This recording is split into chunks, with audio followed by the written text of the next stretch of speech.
Estamos en Tertulia, estamos en viernes, es 17 de septiembre del año 2021 y nos acompañan Alejandro Aval, Juan Grompone, Gonzalo Pérez del Castillo y como invitada Ana Ribuar. Mira hacia afuera la mesa de hoy, en los dos primeros bloques, por lo menos, quizás después haya alguna novedad de otro tipo, capaz que hay algo más local en los telegramas, veremos. Segundo asunto.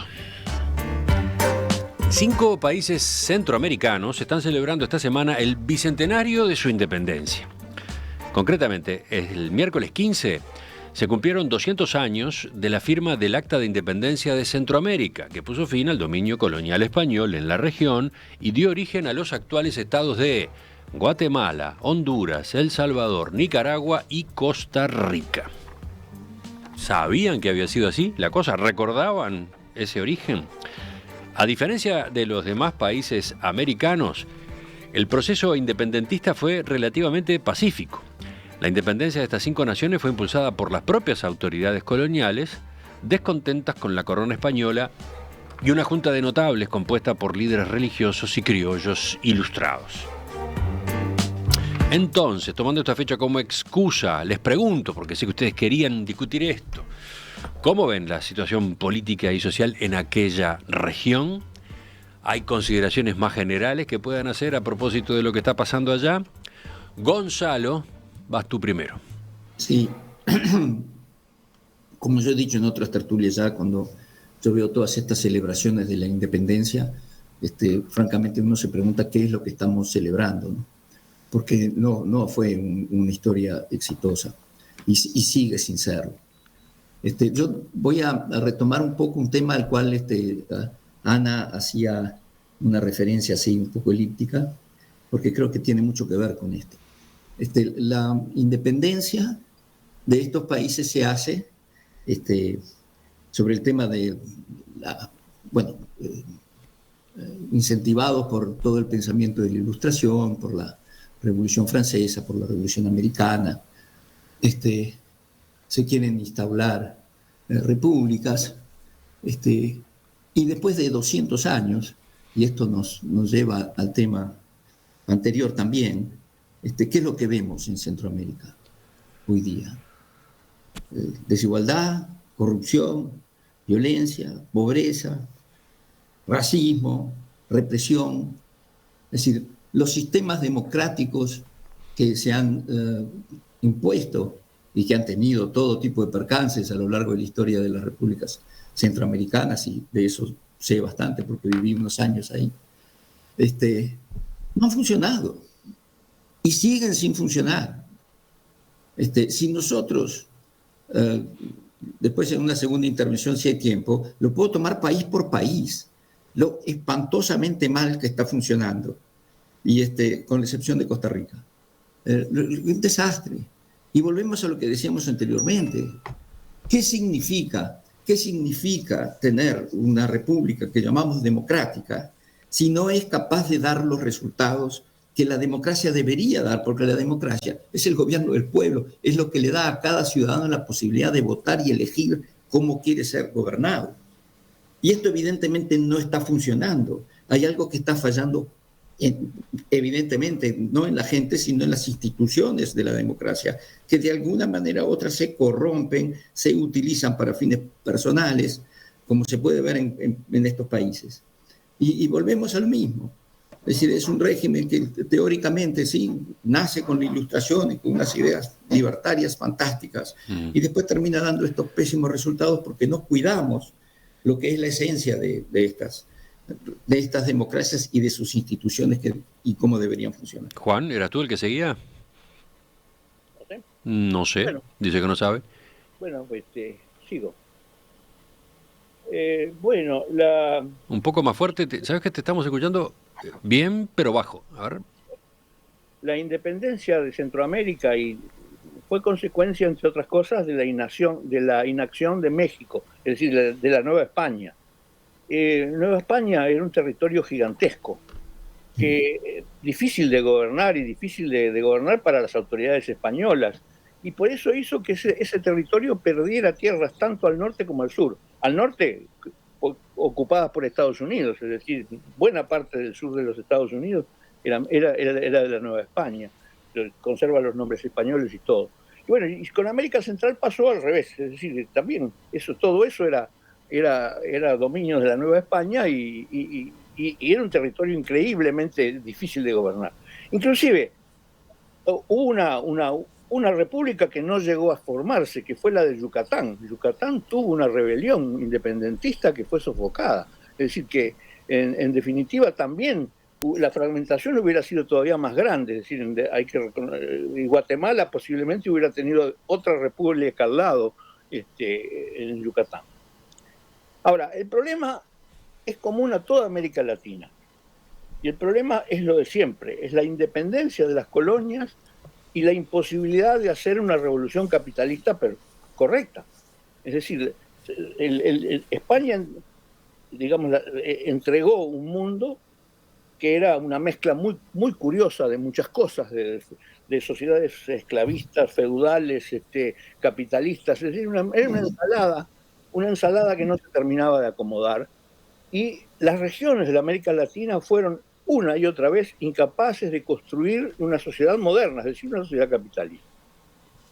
Entonces, los países, los que llamamos países hoy de América Latina, siguen siendo colonias del mercado mundial. Es decir, siguen siendo productores de materia prima y sometidos a las exigencias y a los precios del mercado mundial. Es decir, no lograron independizarse desde el punto de vista económico. No lograron desarrollar una economía capitalista moderna.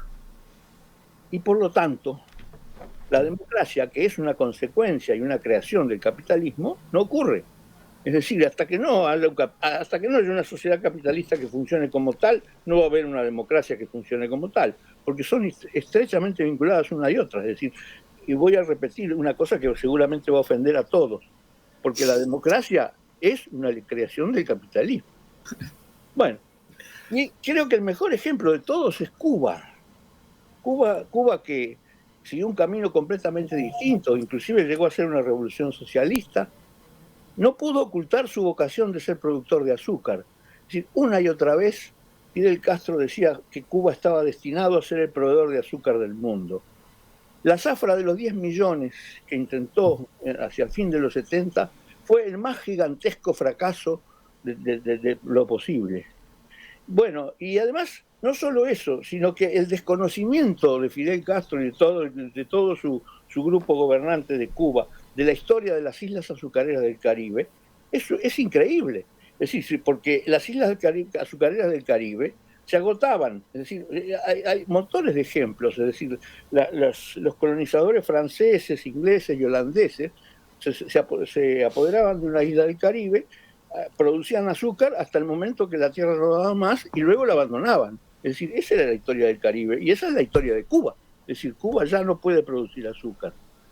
Y no solo eso, Cuba lo contó con el apoyo de los socialismos externos, ¿no? Es decir, en primer lugar de la Unión Soviética y luego ahora del socialismo entre comillas, ¿no?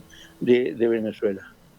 Bueno, creo que es una triste historia la historia de las colonias americanas españolas.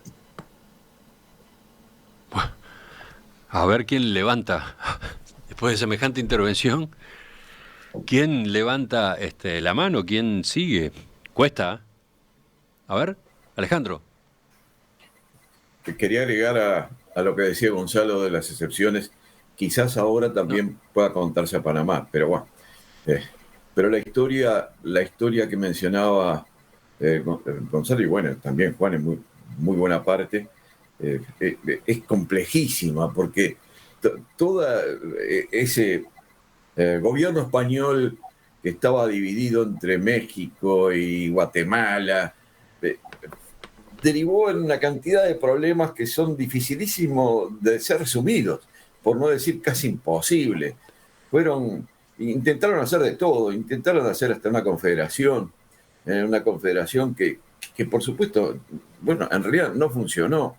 Y México, en determinado momento, allá por el 23, o el 24, se instaló, 1823 o 24, se instaló algo así como el Imperio Mexicano, que duró un par de años, ¿no? ¿Verdad? Y con emperador y todo, con Agustín de Iturbide, no duró nada. Trataba de cohesionar todo eso que hoy día llamamos de alguna manera Centroamérica. Se hizo la República Federal de Centroamérica, pero duró muy poco, ¿no? Si es que duró algo. Podría hacer un recuento que nos llevaría una hora de todas las vicisitudes que tuvo ese periodo, y nunca más llegó a nada. Nunca más llegó a nada. Llegó a un fraccionamiento increíble de lo que podría haber sido un gran estado en Centroamérica, del cual, como decía Gonzalo, se salva hoy día con alguna forma de gobierno democrático y un poco de promoción humana, probablemente, bueno, Costa Rica creo que sí, y seguramente Panamá, y muy poquita cosa más. Claro, están todas las islas que están en la vuelta, que tienen un origen distinto, pero eso no es propiamente Centroamérica. ¿Ah? Yo creo que es dificilísimo pensar qué destino le puede caber a estos países cuando uno encuentra individuos como, digo individuos para personalizarlo en alguien, ¿no? Como el Bukele ahí en El Salvador, o Daniel Ortega en Nicaragua, para decir los más emblemáticos. Totalmente corruptos, totalmente autoritarios, y además con si se quiere, con un olvido de lo que es la población originaria de Centroamérica, no sé, por lo menos por lo que aparece desde acá, absoluto. Yo no sé, como hoy hablábamos de la Argentina, de las dificultades de ver qué le va a pasar a Argentina en los próximos años. Yo diría la dificultad de ver qué le va a pasar a Centroamérica en los próximos, no solo años, decenios.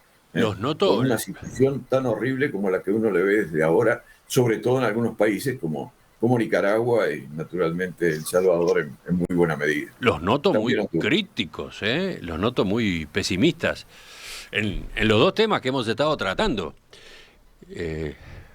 ¿No? ¿Qué dicen los oyentes? ¿Cómo les cae semejante andanada de intervenciones? Ana, ¿tú también vas por ese lado? Yo no sé si voy a ser más optimista, pero sí quisiera compartir algunas miradas, alguna cuestión complementaria. Coincido con muchas cosas que se han dicho de todo. También he estado en estos países y la verdad que cuando uno está en los lugares se desapega o aprende a querer los lugares un poco, porque se saca de estos estigmas que uno va mamando, digamos, a lo largo de la vida respecto de los lugares. Y bueno, y quiera la gente el lugar también. Esta zona sí, la verdad que es de las más, como ya se ha dicho y no voy a insistir, más atrasada desde el punto de vista de desarrollo humano, económico, pero en esta zona ha habido muchos intentos de sociedades mejores y la verdad que se han visto impedidos por grandes poderes económicos. O sea, ahí Estados Unidos ha estado con sus multinacionales. A ver, ¿de dónde viene el término república bananera? Viene es una forma despectiva de referir a estados que son dominados por las multinacionales, cero autogobierno, cero capacidad de gobernarse para definir su futuro. Sería una forma abstracta de definirlo. Y han pasado guerras, han pasado dictaduras, o sea, sí son regiones muy, muy sufridas. Ahora, no es como, el matiz del pesimismo, Emiliano, ¿dónde lo pondría? Es como que estas cuestiones son productos de causas históricas y de gente que ha perdido. O sea, ha habido movimientos sociales, ha habido intentos de cambiar esas sociedades, y han ganado otros con más poder militar, con más poder que les conviene que esas sociedades, para tener más lucro y más, los locales y los internacionales, y son zonas muy ricas también en muchos sentidos, geopolíticamente el de Panamá, la riqueza que tienen estos lugares también es importante. Entonces, ¿qué es lo que quiero decir? Ponerle perspectiva, no es que han perdido para siempre. Y volvimos al tema de la democracia en las intervenciones. Yo creo que no es casual No es casual, ya lo veníamos tratando y a mí me interesa particularmente eso y yo coincido con, con cuestiones que planteó Gonzalo. O sea, para mí no hay izquierdismo ni progresismo sin democracia. Creo que eso ya es una raya que la historia ha pasado y que tampoco es el capitalismo la vía a la democracia. No, automáticamente no. Estamos viviendo, a ver, en China, ¿qué hay? ¿Hay socialismo en China? Hay un estatismo capitalista en China, por ejemplo, ¿no? Por hablar mal de alguien de algún país que nadie se anima nunca acá, ¿no? Porque, a ver, es fácil hablar mal de Cuba y de Nicaragua, ¿no? Entonces, hay un tema también que eso es geopolítica, ¿no? Y intereses económicos en las cabezas de la gente, de los políticos y nuestros.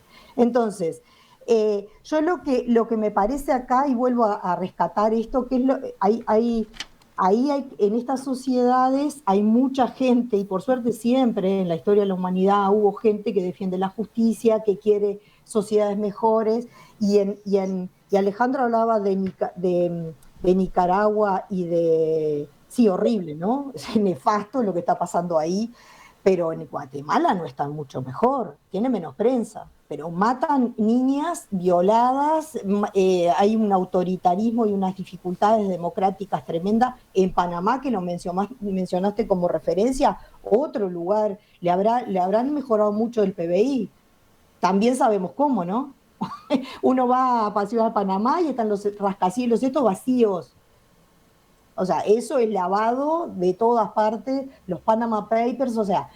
Entonces, yo creo que estamos, a ver, lo tomo como el pesimismo, que sea uno la reina. Fíjense, yo me dedico a estudiar desigualdades sociales desde la sociología, con muchos colegas en el Departamento de Sociología de la Facultad de Ciencias Sociales de la UDELAR, y sí, uno si se deja llevar por todo esto, reina el pesimismo, pero creo que también hay que cambiar un poco la cabeza y pensar que hay que inventar cuestiones nuevas, que combinen esto. La democracia es una utopía, Juan, yo comparto con la importancia de eso, pero es un blanco móvil, es una utopía, es un ideal que siempre tenemos que perseguir. Y yo creo que estamos en un momento de repensarlo. Miren lo que está pasando en Chile, miren lo de Colombia y miremos también lo de Brasil.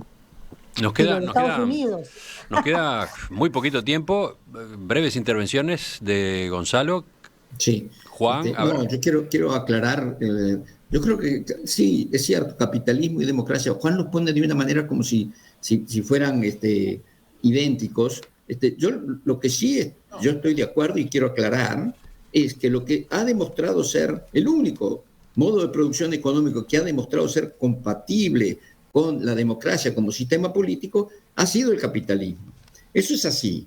Ahora, también es cierto que hay todo tipo de capitalismo y democracia.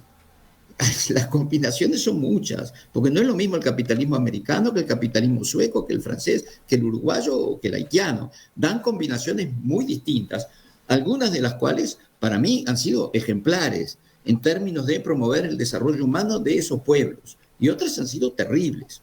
Y paso al segundo tema, Néstor, porque no se puede solo criticar a Nicaragua y a El Salvador. Lo de Guatemala es terrible. Alejandro Giammattei, el presidente, en este momento está acusado de formar parte de la corrupción en torno a la compra y la distribución de las vacunas. En Honduras, el presidente Orlando Hernández, él por el momento no, porque es presidente, pero su hermano está demandado en Estados Unidos por ser un elemento importante del narcotráfico. Y también están Bukele y Ortega. Es decir, la situación está en verdadera crisis esa región. Y lo que está en crisis es la democracia como sistema político atado a todas estas otras cosas que tenemos que... Yo estaría por reescribir un nuevo capítulo de la Carta Democrática. Es decir, todos los principios de la Carta Democrática de la OEA yo creo que están muy bien, pero ahora hay que agregarle que esto tiene que funcionar de determinada manera, porque si no termina siendo principios vacíos. Mira para dónde vamos. Juan. Bueno, yo quiero recordar el principio fundamental del Más fuerte, más fuerte. Quiero recordar el principio fundamental del materialismo histórico, que es la base económica determina toda la superestructura de la sociedad. Es decir, la democracia es una emergencia de la sociedad capitalista y no hay vuelta. Una democracia, un capitalismo imperfecto crea una democracia imperfecta. Punto. Buah. Bueno, punto no, perdón, no, punto no. Perdón, punto no, porque ya tengo 2 maestrías, un doctorado en ciencias sociales, no. Yo creo que esa visión que tiene, es una interpretación que hace Juan de la historia, tiene su mirada, pero la verdad que hay es mucho más complejo desde mi perspectiva de la lectura de las cosas, donde no es este determinismo, ya no es demostrable científicamente, por la vía de los estudios, el cúmulo de investigaciones en ciencias sociales que hay. En realidad no hay una relación de determinismo lineal entre el modo de producción y el desarrollo, el modo de desarrollo existente en las sociedades. Entonces, y menos, porque ahí coincido con Gonzalo, que hay una serie de combinaciones infernales de lo que ha logrado el capitalismo. Y además el capitalismo que cita Juan, citando a Marx, es un capitalismo industrial de fines del siglo XIX. O sea, entonces, las bases materiales y las formas de producción han cambiado infinitamente. Y esto ha repercutido de alguna forma en las formas también de crear sociedad que se han desarrollado en forma paralela. Yo voy a... Se picó ahora cuando ya estamos fuera de tiempo, en realidad. ¿Qué problema tenemos? Bueno. ¿Qué problema? Alejandro iba a decir algo y creo que le quedan para eso 10 segundos, nada más. Bueno, no entro en lo de Juan y Ana porque tendría una opinión quizás más parecida a la de Ana. Pero vuelvo. A mí lo que me asombra es ver cómo en Centroamérica encontramos a un país como es Costa Rica, que más o menos he llegado a conocerlo algo, y que incluso he tenido bastante contacto con el más de una vez presidente Arias hace décadas y también hace no mucho tiempo, y resulta que es un país en el cual el desarrollo, aparte de la democracia, que tiene mucho de democracia, en el cual el desarrollo humano, bueno, pues ha sido razonablemente cumplido, por decirlo en términos muy sencillos, y muy diferente del resto de los países de Centroamérica. Quizás algo más cercano podría ser Panamá ahora, con las salvedades que hace Ana, que creo que son ciertas. Pero Costa Rica, ¿cómo Costa Rica, enmarcado en Centroamérica, pudo llegar a algo tan distinto? Porque realmente es muy distinto de lo que puede ser Honduras, Nicaragua o la misma Guatemala, con el propio Yamatei, que creo que no lo mencionó Gonzalo, pero también está en el paquete, ¿no? Sí, lo mencioné. Yo creo que con la reducción de las desigualdades. Bueno, pero queda la discusión abierta, capaz que para otra tertulia, sobre esta pregunta que dejaba Alejandro. Apuradísimos vamos a estar en el último bloque. Si queremos que entren los telegramas o las yapas, ya volvemos. El ciclo de Arte UI en Perspectiva es una presentación de BMW. El placer de conducir. Se cierra esta semana, se va cerrando esta semana, que ha tenido como invitada en el ciclo Arte Hoy en Perspectiva a Analía Sandleris. Ella, la autora de este cuadro, sin título, el que nos acompaña en el estudio, y otra de sus obras que tenemos en los corredores de acá del piso 2 del Victoria Plaza Office Tower. En este ciclo, ustedes saben, recibimos artistas nuevos, artistas emergentes y también artistas que ya tienen su trayectoria. Ese es el caso de Analía.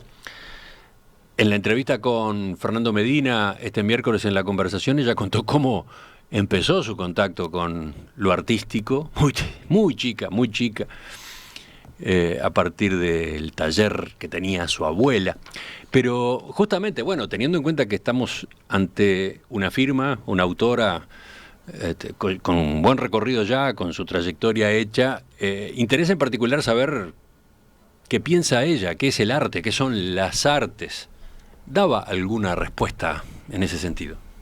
El arte es un alimento más, o sea, ¿Qué sería de nosotros si solo consumiéramos, no sé, casas, shoppings claro. y todo eso? O lo ¿no? absolutamente esencial Lo desde el punto de vista absolutamente físico. esencial.